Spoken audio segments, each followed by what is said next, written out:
বাংলাদেশ পোশাক রপ্তানির মানচিত্রে একটি পরিচিত নাম। প্রতিদিন বিশ্বের নামি দামি ব্র্যান্ডের লাখ লাখ পোশাক তৈরি হয় বিভিন্ন গার্মেন্টসে। কিন্তু এই সাফল্যের ভেতরেই একটি প্রশ্ন থেকে যায়, এই দেশে কি হাতে বোনা কাপড়ের কোনো জায়গা আছে?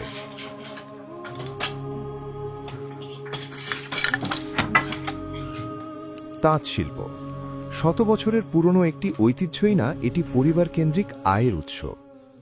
ফলশ্রুতিতে এই ক্ষুদ্র শিল্পের মাধ্যমে তারা নিজেদের প্রয়োজনীয় পোশাক তৈরির পাশাপাশি দেশ ও আন্তর্জাতিক বাজারে শাড়ি, লুঙ্গি, গামছা, চাদর সহ বিভিন্ন পোশাক উৎপাদনে ভূমিকা রাখছে।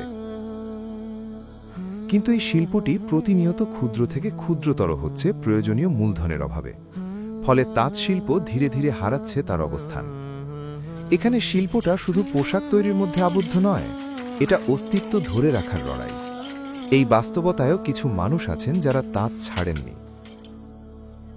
ꯑꯩ ꯔꯥꯕꯤꯌꯥꯅꯤ ꯑꯗꯣ ꯑꯩꯈꯣꯏꯗꯤ ꯍꯥꯟꯅ ꯑꯩꯈꯣꯏꯒꯤ ꯏꯟꯒ ꯌꯥꯝꯅ ꯑꯣꯕꯁꯇꯥ ꯐꯠꯇꯦ ꯑꯥꯁꯅꯥ ꯐꯥꯎꯟꯗꯦꯁꯟꯗꯒꯤ 60,000 টাকা ꯄ꯭ꯔꯙꯥꯟ ꯇꯧꯔꯛꯏ ꯑꯩꯕꯨ ꯑꯅꯨꯗꯥꯟ হিসেবে সহযোগিতা ꯇꯧꯔꯛꯏ ꯑꯗꯨꯗꯒꯤ ꯑꯅꯧꯕ ꯇꯥꯠ ꯑꯃ ꯁꯥꯔꯗꯅ ꯑꯗꯨꯗꯩ ꯁꯥꯔꯦ তারপরে ইমুꯡ ꯃꯅꯨꯡꯒꯤ ꯇꯤꯟ কিছু আনুষঙ্গিক ꯊꯕꯛꯁꯨ ꯑꯗꯨꯗꯒꯤ তৌরাদনা হানাদে হানজিকে অবস্থা ফাই আলহামদুলিল্লাহ।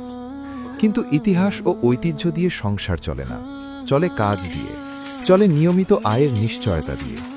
তাহলে প্রশ্ন আসে, গার্মেন্টসের এত পোশাক থাকতে তাঁতের প্রয়োজন কেন? কারণ তাঁত শুধু কাপড় নয়, তাঁত মানে স্থানীয় অর্থনীতি, নারীর কর্মসংস্থান, শত বছরের সংস্কৃতি। কিন্তু শুধু আবেগ দিয়ে কি একটি শিল্প বাঁচানো যায়? না, নিতে হয় বিভিন্ন পদক্ষেপ। ঠিক এই জায়গাতেই সাহায্যের হাত বাড়িয়ে দিয়েছে আস-সুন্নাহ ফাউন্ডেশন। যাকাতের অর্থে বাস্তবায়িত হচ্ছে দক্ষতা ভিত্তিক উদ্যোক্তা প্রকল্প। আগের তাঁতটা ভালো ছিল না, আমরা ভালো রকম কাপড় বানাতে পারতাম না। তো আস-সুন্নাহ ফাউন্ডেশন থেকে আল্লাহর রহমতে 60,000 টাকা সাহায্য করার জন্য আমরা এখন নতুন তাঁত বানাতে পারতেছি।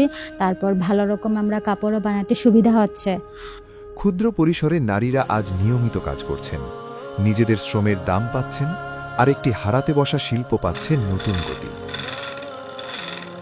আমাদের নিজস্ব কোনো জায়গা জমি ছিল না। হাসিনা ফাউন্ডেশন আমাদেরকে 60,000 টাকা দিছে। টাকা দেওয়ার পরে আমি একটা তাঁত নিছি। এখন আলহামদুলিল্লাহ আগের থেকে অনেক ভালো আছি। এভাবেই যাকাতের অর্থে ঘুরে দাঁড়াচ্ছে শত শত পরিবার।